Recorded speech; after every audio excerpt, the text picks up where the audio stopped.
By the time the pie cooled, something inside her had changed forever. The afternoon sun bled through the kitchen window like watercolor on linen, casting long golden rays across the counter where Evelyn stood rolling out the dough.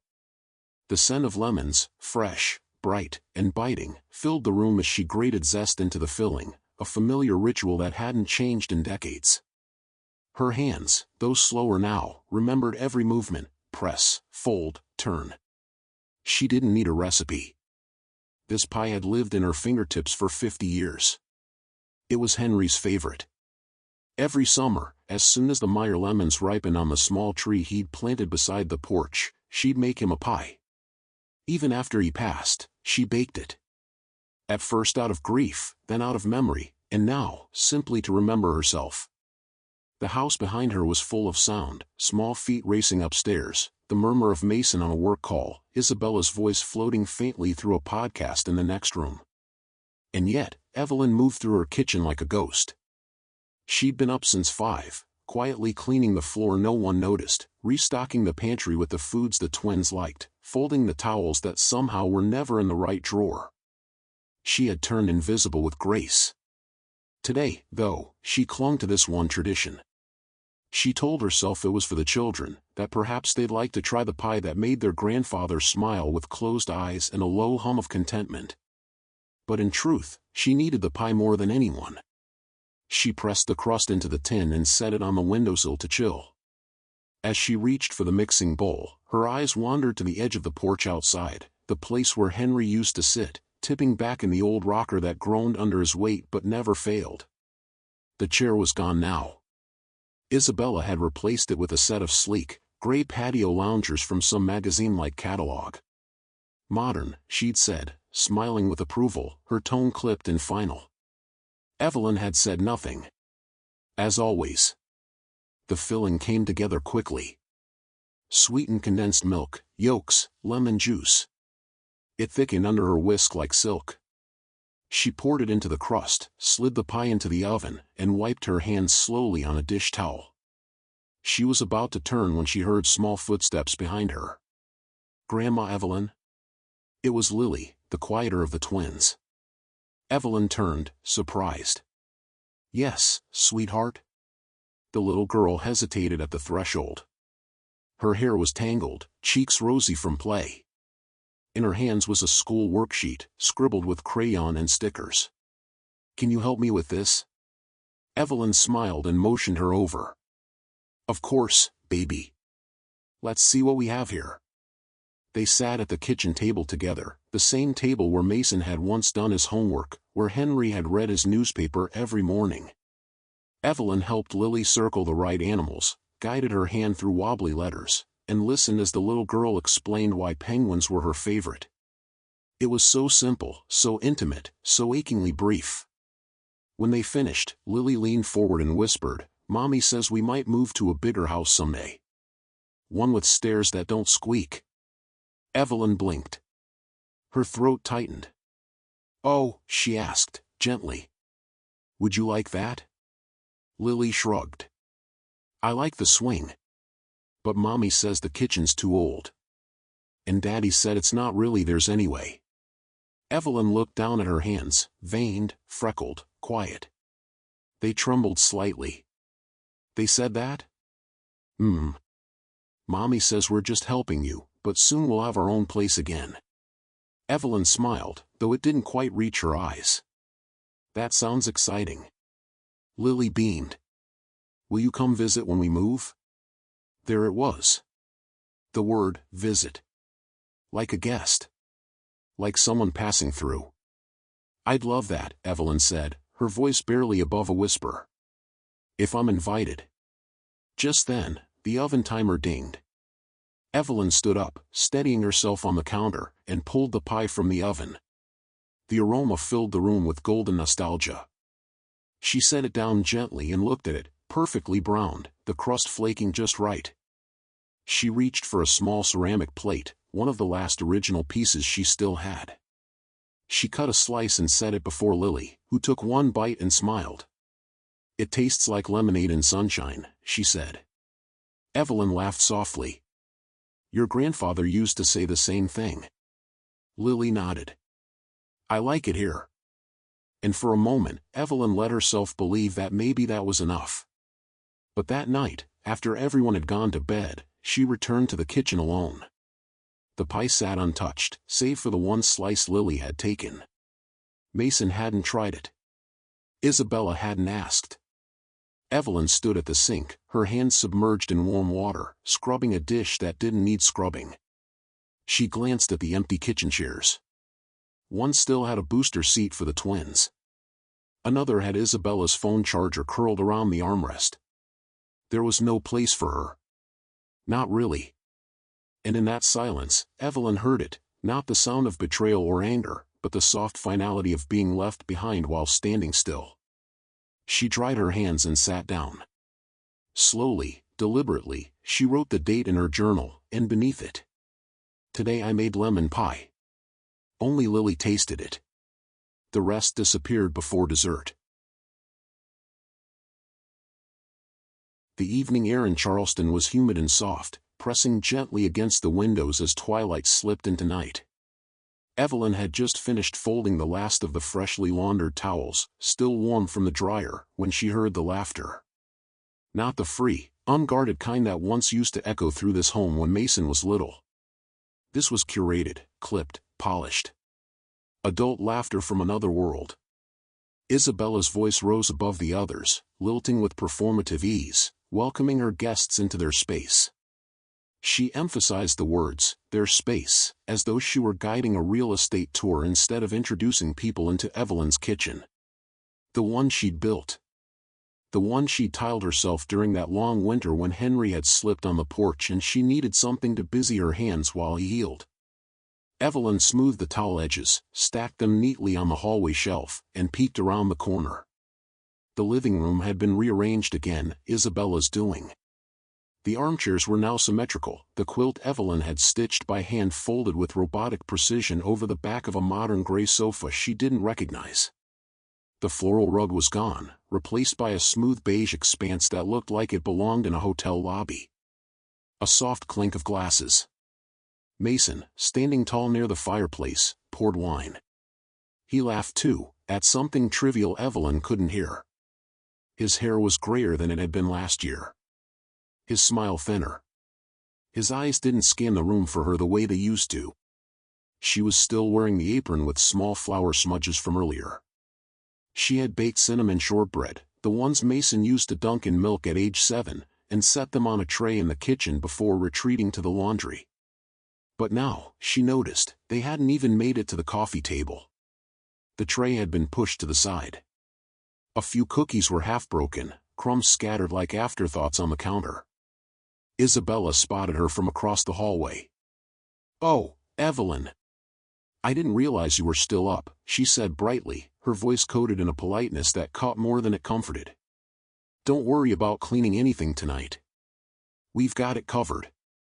Evelyn offered a gentle smile. "I was just folding towels." One of the guests, a woman with meticulously ironed slacks and a voice that purred confidence, looked past Isabella toward Evelyn. "Oh, I didn't know you had help," she said, eyebrows lifted just slightly. Isabella froze for a heartbeat too long. "Oh no, this is Mason's mom, Evelyn," she said quickly, "Grandma Evelyn," to the twins. There was a pause. A silence just long enough to humiliate. It wasn't what she said, it was how she said it. Like Evelyn was a footnote, a heritage item on display. "Nice to meet you," the guest said with a forced smile, already turning back toward her wine. Evelyn's face flushed. She nodded politely, retreated to the hallway, and listened to the voices from behind the walls that once held bedtime stories and music. It wasn't the exclusion that hurt. It was the unfamiliarity, the feeling that she was trespassing in a house she'd paid off, repainted, repapered, and raised a family in. She walked slowly into what used to be Henry's study, now an unused guest room with sterile lighting and stiff, unused linens. She sat on the edge of the bed. Her hands rested in her lap, folded tightly like she was bracing for an earthquake. But none came. Just silence. Cold and deliberate. She remembered the first time they brought Mason home from the hospital. How she and Henry had taken turns holding him through the night, how Evelyn had cried in the kitchen the morning after, overwhelmed, joyful, terrified. Henry had kissed her temple and said, "We're a team, Ev. This house, this life, is ours to build." Where had that promise gone? She'd given them everything, her room, her kitchen, her routines. She let go of her favorite chair without protest when Isabella said it clashed with the new aesthetic. She no longer watched her shows in the den because the kids used the big screen for video games. She even began timing her movements around the house, avoiding the kitchen during meal prep, leaving the porch when Isabella took work calls out there. It had been gradual, a slow evaporation of self. But tonight, standing in the shadow of laughter she wasn't invited into, it crystallized. This wasn't her home anymore. It was a museum where she'd been demoted from curator to caretaker. A relic. Something appreciated in theory but inconvenient in practice. She sat on the bed until the house grew quiet again. The voices faded. The glasses clinked once more. Eventually, doors closed. Lights dimmed. She walked back to the kitchen. The tray of cookies was still there, one broken in half. She picked it up, broke off a small piece, and tasted it. Too sweet. Too soft. Maybe her memory was better than her recipe. She picked up the tray, quietly emptied the rest into the compost bin, and washed the dish in silence. She wiped down the counters, turned off the kitchen light, and made her way to the small bedroom downstairs, the one they let her have because it was easier on her knees. That night, as she lay beneath a blanket that didn't match the new decor, Evelyn whispered into the darkness. "I am not a guest. I am not a burden. I am not done." And in that stillness, not bitter or loud, Evelyn Brooks began to plan, not for revenge, not for confrontation, but for something infinitely more powerful. The morning the world shifted, it started with oatmeal and politeness. Evelyn stirred her bowl slowly at the kitchen table, the rhythmic clink of her spoon tapping against the ceramic the only sound filling the room. Outside, the sun had just begun to stretch its light through the magnolia trees, casting soft shadows onto the porch. Charleston mornings in spring were always Evelyn's favorite, cool, forgiving, smelling faintly of salt air and azaleas. But this morning, the air was off. Thicker somehow. She felt it in her bones before the words even arrived. Mason sat across from her, elbows resting on the table, fingers interlaced. Isabella stood just behind him, one hand lightly grazing his shoulder. They wore that look people get when they've practiced something, the same look doctors wore before delivering difficult news, the same one Evelyn had worn countless times to patients when she was a pharmacist. The soft tone. The gentle framing. The unspoken assumption that you were about to be quietly undone. "Mom," Mason began, his voice too steady, "we wanted to talk to you about something important." Evelyn nodded and waited, setting her spoon down with deliberate care. "It's just that, well," Isabella continued, "we've been thinking about how much you've done for us. Really, Mom, you've been incredible. Generous. And we're so grateful." Evelyn offered a small smile. The kind you give a stranger on the street who holds a door open, not warm, not cold. Just present. Isabella went on. "We were thinking maybe it's time you had a space of your own. A community, you know? With people your age. A place with activities. Support.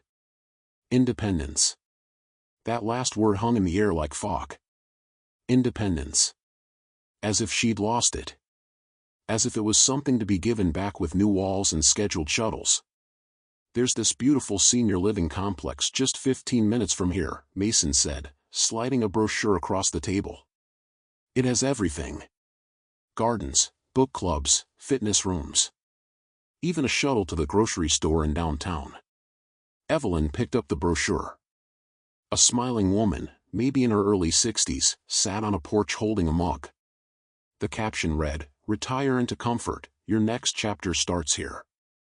The mug was white, the furniture beige. Everything looked sanitized, pristine. Safe. Lifeless. "We just think you deserve to be around people your age." Somewhere peaceful. And we're not going anywhere, we'll visit.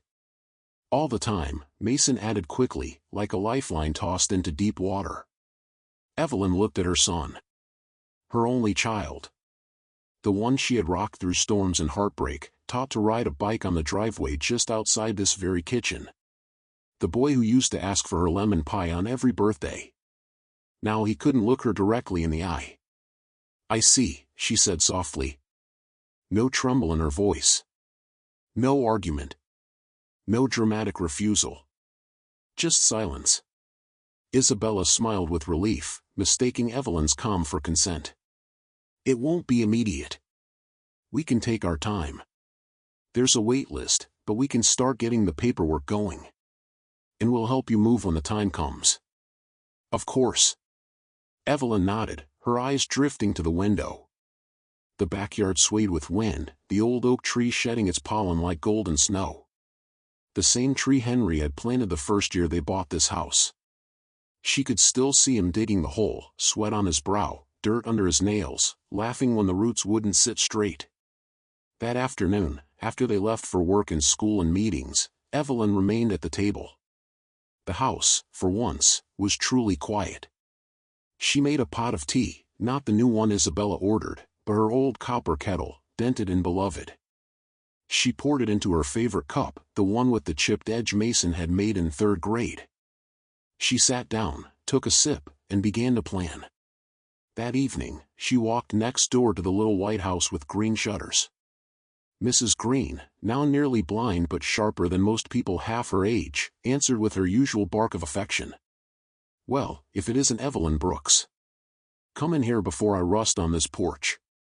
Over cups of hibiscus tea and shortbread cookies, Evelyn shared her story, not the drama, not the heartache, just the facts. Mrs. Green listened, hands folded in her lap, eyes twinkling with a kind of pride that only other women of Evelyn's generation could understand. "I've got just the person," she said, already reaching for the phone. "My nephew Derek. Works in real estate. Quiet type. Smart. Owes me a favor." The following week, Evelyn met Derek in the back booth of a cafe no one from her neighborhood would ever wander into. They discussed legal names, ownership transfers, and LLCs that could shelter identity. Derek nodded thoughtfully, scribbled notes in a slim black notebook, and said, "We'll do it clean. Quiet. They won't know until it's done." Evelyn placed a small envelope on the table. Inside was every paper she needed. She had been meticulous. "I want it sold to someone who will love it," she said. "Not someone who sees it as a blank slate." Derek smiled. "I know just the family." Weeks passed. Mason and Isabella made casual comments about next steps and downsizing, still assuming Evelyn was gently sliding toward acceptance. But she wasn't. She was reclaiming. She moved through the house differently now. Less like a ghost, more like a scout. She made notes of things she would take, her journals, photo albums, Henry's watch. She walked the perimeter each morning with purpose. She clipped flowers for herself. She cooked meals only she would eat and let their silence speak volumes when no one thanked her. She wasn't angry. She was simply awake. And the day the final papers were signed and her name removed from the deed, she stood in the garden and whispered to the wind. "They tried to give me a new chapter. I wrote my own ending instead." It was early, too early for a woman of 70 to be up and walking, but Evelyn had learned that the quietest hours gave the clearest thoughts. She stood at the end of the hallway barefoot, one hand trailing along the wall like a blind woman seeking familiarity in a place that should have felt like second nature. Her fingertips brushed against the chipped molding, the spot where Mason's height had once been etched in pencil every birthday. The lines were still faintly visible, even after Isabella had painted over the walls with a sterile, seafoam gray. Evelyn exhaled slowly, and it came out like a whisper, 4'2". Age 6. She smiled. Then frowned. Because no one had added to the wall since. She turned and walked toward the living room. The floors creaked beneath her feet, not in protest, but in memory. Henry used to call it the heartbeat of the house. That third plank by the window always groaned. He never fixed it. Let it sing, he'd said. Let it remember. Now, Isabella wanted it refinished. Evelyn overheard the word last week, muttered during a conversation with the designer on speakerphone. The list of things that needed to be updated grew longer by the day. Curtains. Carpets. Shelving. Even the fireplace mantel was a target. Everything was being made new. Everything except her. She walked to the back door and stepped outside, barefoot onto the porch Henry had built by hand. The steps still leaned a bit to the right. He'd meant to fix that. Never did. The oak tree he planted stood tall, shadowing half the yard. The swing Evelyn had strung between its arms years ago creaked gently in the breeze.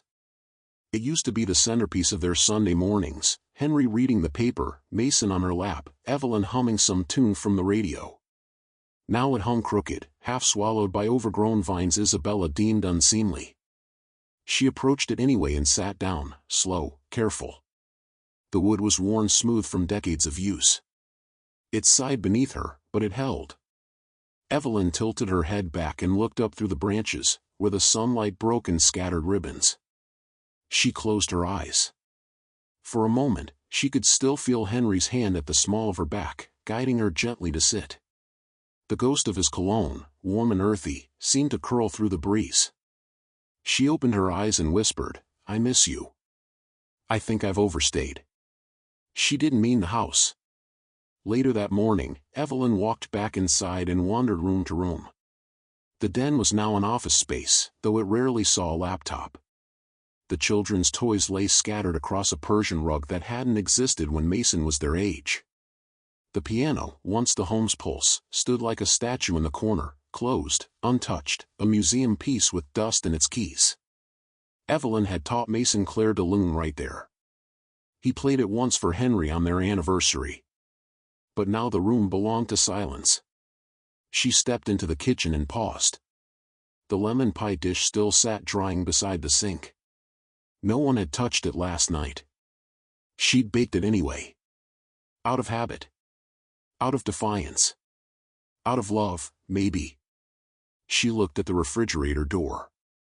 Once, it had been covered with drawings and notes, Mason's scribbles, Henry's grocery lists, Evelyn's clipped recipes.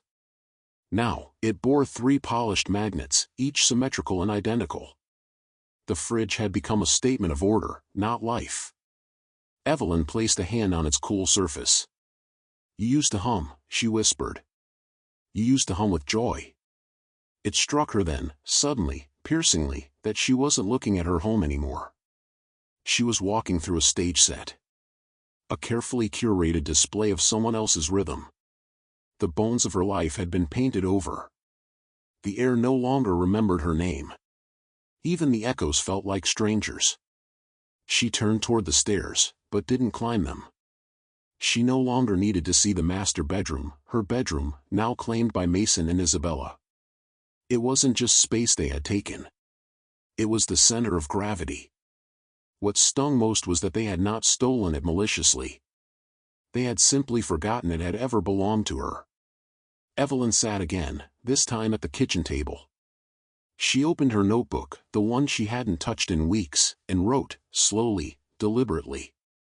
"There is nothing crueler than polite erasure." She stared at the words. All these years, she had equated sacrifice with love. Giving up space. Time. Even silence. She had believed that the more you gave, the more deeply you were woven into others' lives. But what happens when no one pulls from the other end?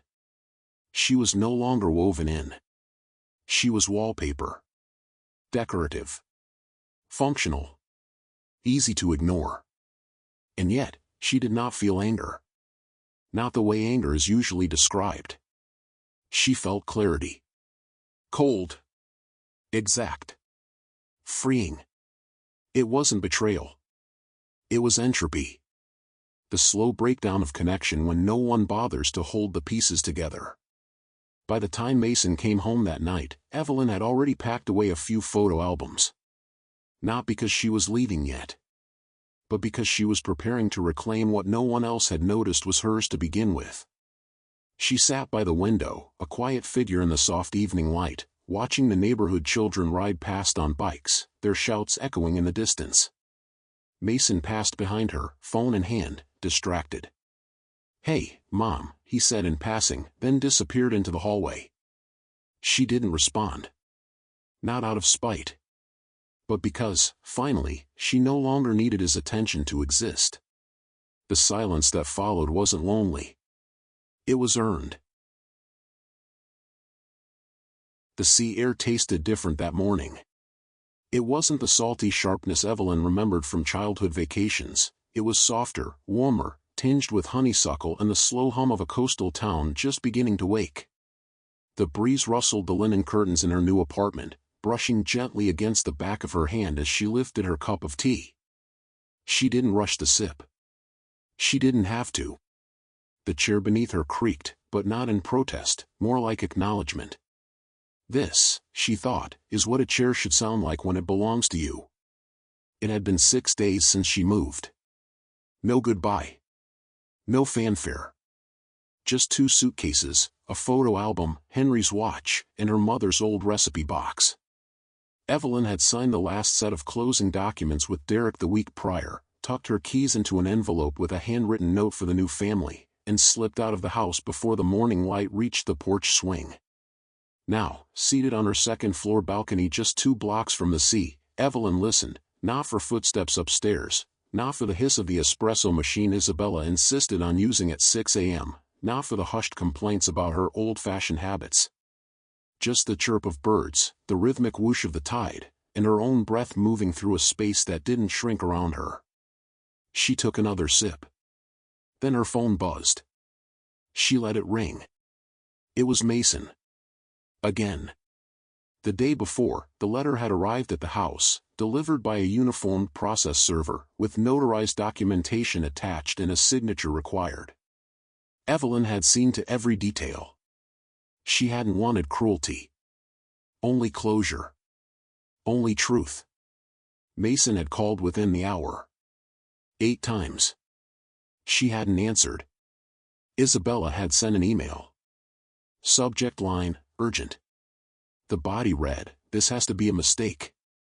Please tell me you didn't sell the house. Please." But Evelyn had. Quietly. Cleanly. Without malice, but with precision. She hadn't told them because they hadn't asked. They never asked what she wanted. Only what she could make easier. That morning, as Evelyn sat on the balcony in her cotton robe, the sun glinted off the rim of her teacup, and a faint memory drifted in, the day she and Henry first stepped into the house on Bay Laurel Lane. The floors were dusty, the wallpaper peeling, the roof unsure of itself, but Henry had grinned like a boy on Christmas morning. "It's got good bones," he'd said, arms wide in the living room. "Just like us." They'd spent 2 decades patching, painting, laughing through plumbing disasters and snowstorms and backyard barbecues. They'd made that house more than shelter, it had been a living memory, a quiet sanctuary. But the last 6 years had chipped away at that sacredness. Slowly. Subtly. Like wind on stone. It wasn't just the change in decor or the missing piano. It was the way her name felt foreign in her own hallway. The way she had to schedule herself around meals, conversations, moods. The way her silence had become not a sign of peace, but permission to erase her. Back in the house, Evelyn imagined the panic. The voice on the phone at the county clerk's office confirming that yes, the house was sold. Legally. Fully. Without a shred of dispute. Isabella pacing the kitchen, calling it a scam. Mason reading the title transfer 3 times, each word a wound. She didn't take pleasure in that image. Only honesty. They had never noticed she'd stopped leaving notes on the fridge. Or that the quilt from their wedding day had disappeared from the den. They hadn't noticed she'd started locking her bedroom door. They hadn't noticed she'd been planning her exit for months, because they had stopped seeing her long before she left. The kettle inside whistled softly. Evelyn rose slowly, her knees stiff but steady. She stepped back inside and turned the burner off. Her new kitchen was half the size of the old one, but every drawer held only what she wanted. No oat milk. No imported spices. Just the essentials. She poured more tea and walked to the small bookshelf by the window. The top shelf held a frame, a photograph of Henry and Evelyn in the garden, laughing as dirt flew from a too-heavy bag of soil. They looked ridiculous. Wildly in love. Completely alive. She whispered, "I did it, love. Not for revenge. Not for recognition. But for herself." She had imagined this moment, the freedom of silence that welcomed instead of rejected, the weightlessness of not asking for space in her own life. But reality felt better than imagination. It was peaceful. It was hers. She sat down again, letting the sunlight touch her feet. Down the block, a little boy rode past on a bike with streamers in the handlebars. He waved. She waved back. Her phone buzzed once more. Mason. This time, she picked it up. But she didn't answer. She simply stared at the screen. His name. His voice that had once called her mommy with a kind of reverence. Now reduced to urgency and confusion. She pressed mute, placed the phone face down, and turned her face toward the sun. Let them wonder. Let them rage. Let them reflect. She had already arrived. It started with a name. Not the name her son used when he needed a favor. Not the clipped, overly formal Grandma Evelyn Isabella taught the twins to say. No, this was different. Evelyn, the woman at the front of the room, said brightly. Welcome. You're just in time.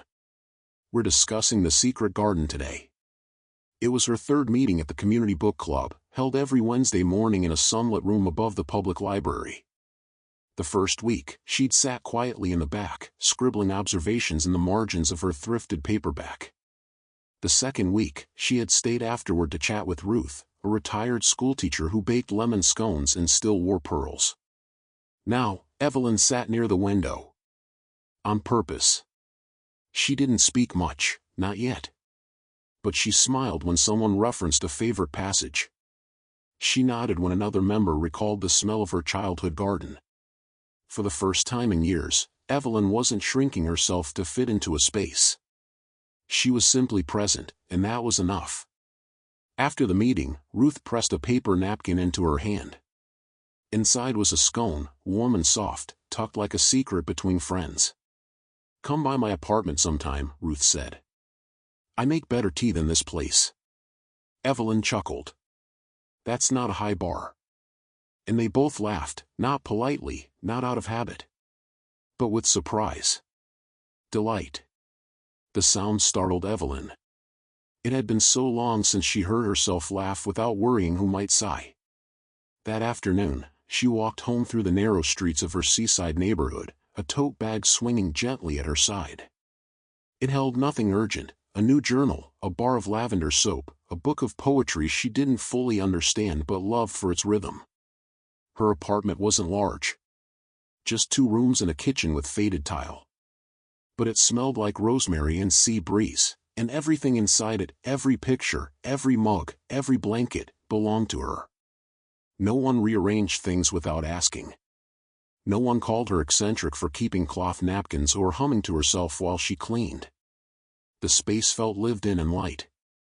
As if it had been waiting for someone like her all along. The first entry in her new journal came that night. March 2nd. Today, I was seen. Not as someone's mother or someone's burden. Just Evelyn. I remembered I have favorite flowers. Peonies. I remembered I love vanilla ice cream with sea salt. I remembered how it feels to walk without apology. She underlined that last part twice. Weeks passed, and the rhythm of her life unfolded like petals in warm sunlight. She joined a meditation group at the local community center, unsure at first if she'd belong. On the first day, a woman named Sandra, with wild gray curls and a laugh like rain, offered her a cushion and said, "We're all just trying to breathe a little better." That was all the invitation Evelyn needed. Every Tuesday morning, she sat cross-legged in a room that smelled of sage and silence. Sometimes she thought about Henry. Sometimes she didn't. But each time, she came back to herself, slowly, gently. One Sunday, she lingered in a cafe longer than she had ever dared before.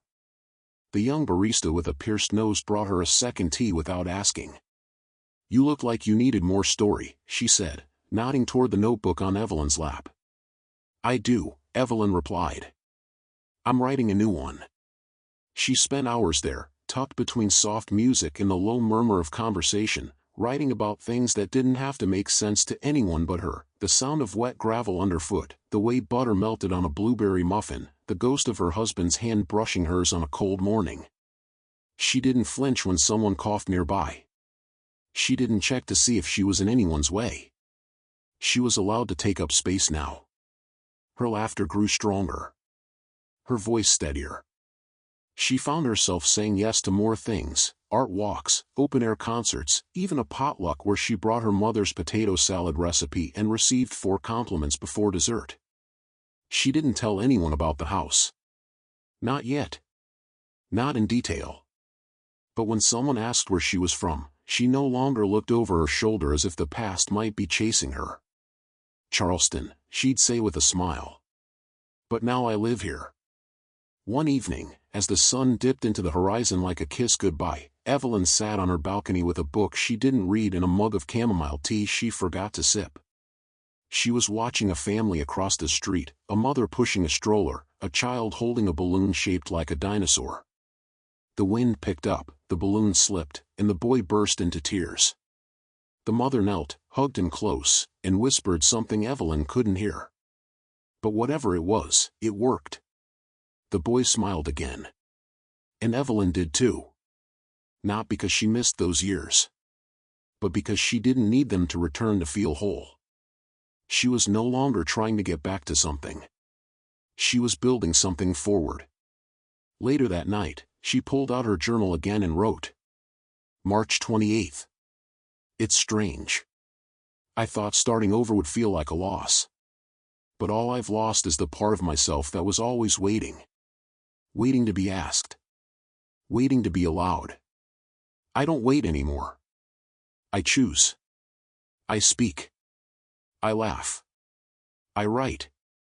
I exist on purpose now." She paused, pen hovering, then added, "And tomorrow, I'll try dancing again.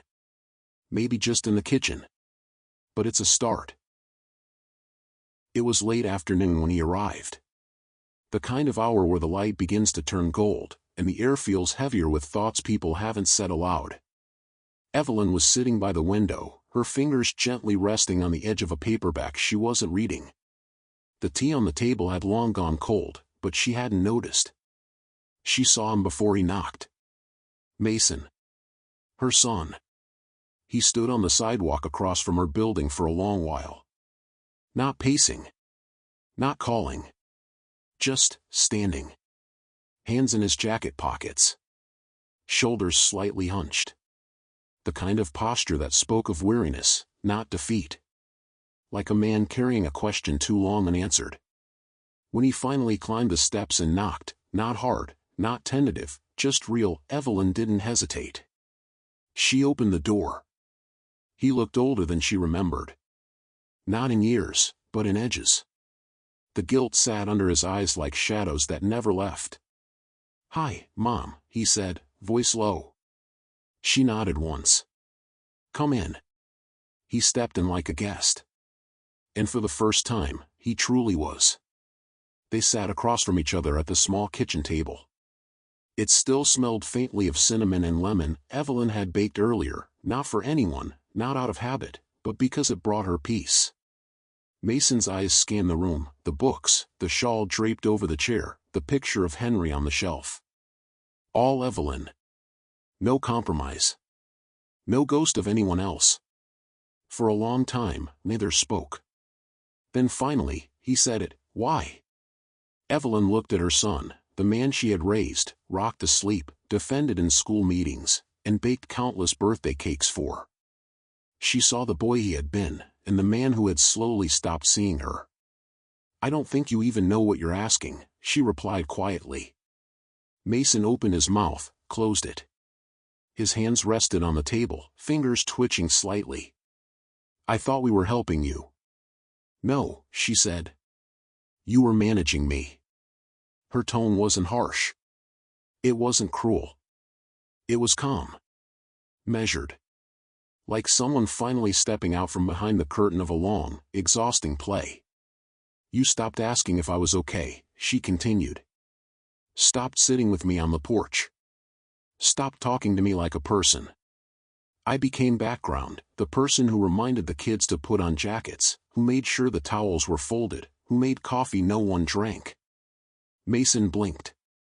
"We didn't mean to." "I know," she interrupted gently. "But intention doesn't soften absence. You can say you never meant to hurt me. But you did. Because you let it happen. Because I became a fixture. Because it was easier not to notice." He looked down, ashamed. "I didn't realize." "No," she said. "You didn't." And that, Evelyn thought, was the tragedy. Not malice. But indifference. Forgetting. Quiet erasure. "I didn't leave to punish you," she added after a pause. "I left to remember who I was before I became invisible." He looked up, tears threatening. But Evelyn wasn't crying. Her voice was too clear for that now. She'd done her grieving already, in that old house, in the late-night silences, in the thousand quiet moments she bent herself just to fit in. "I'm not angry, Mason," she said, and meant it.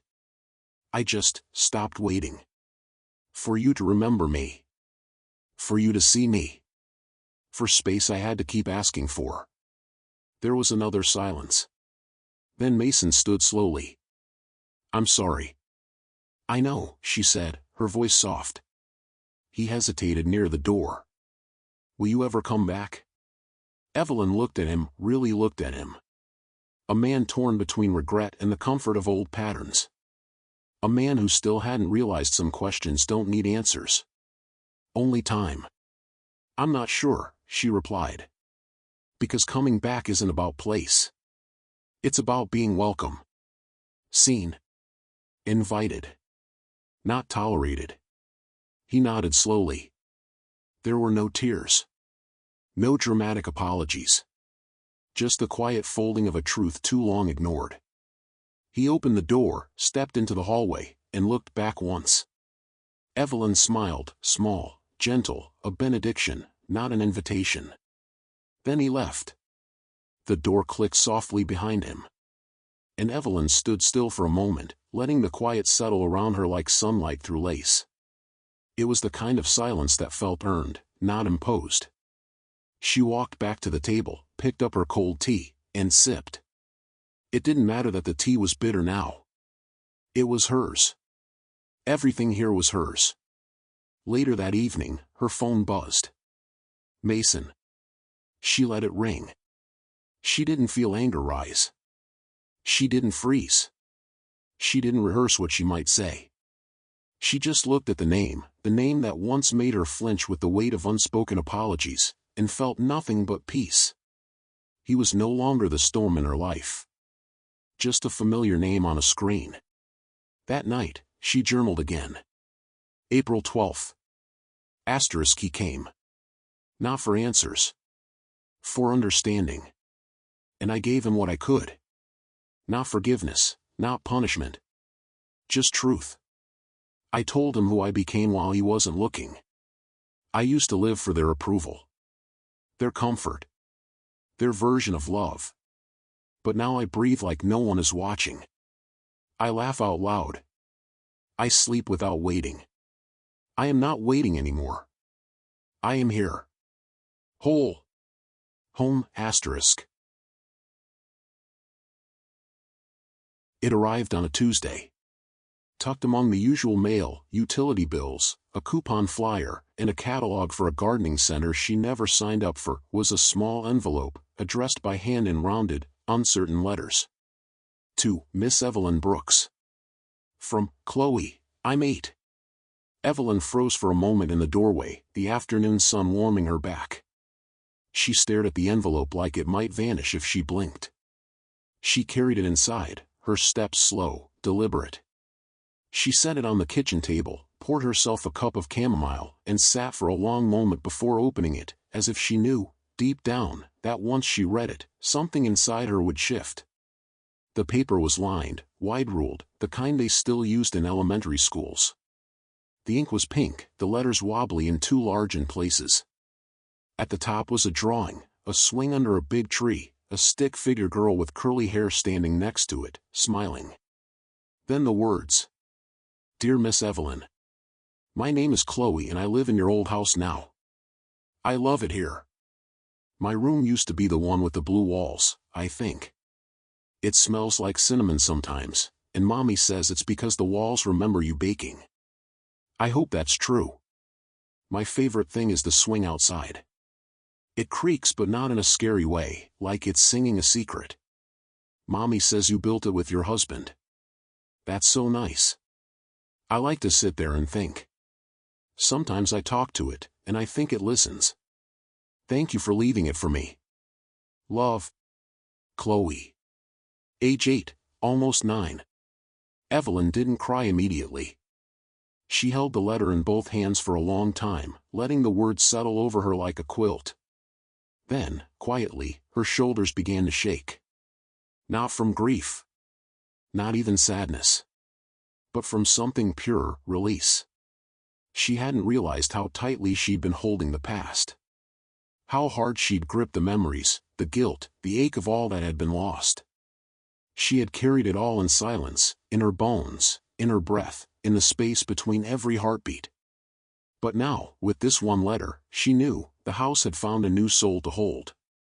The swing still sang. The walls still whispered. The love she and Henry had poured into that place hadn't faded, it had simply changed hands.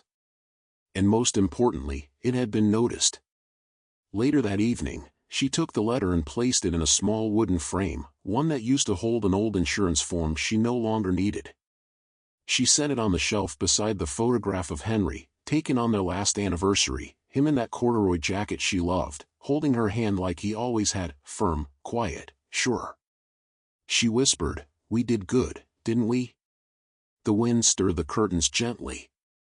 That night, Evelyn lit a single candle and opened her journal, the one she'd started months ago when she first moved. Her handwriting had grown steadier, bolder, like it no longer apologized for taking up space. She wrote. April 24th. Today I received a letter from a little girl who lives in the house I once called home. She found the swing. She loves the creek. She calls it a song. And for the first time, I truly understood something. Love doesn't live in objects or walls. It lives in the space we make for others, the warmth we leave behind. And when we release the things we think define us, we don't disappear. We transform. I am not a woman who was left behind. I am a woman who let go. And in doing so, I made space for new life. New laughter.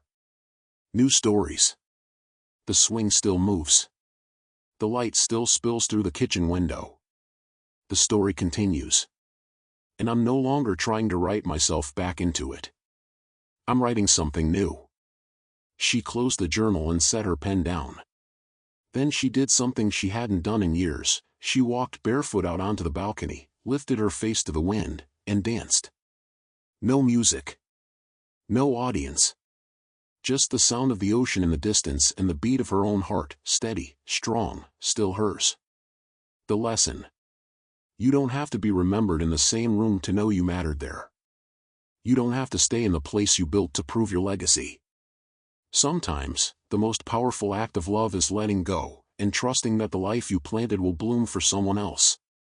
You were never erased. You simply evolved.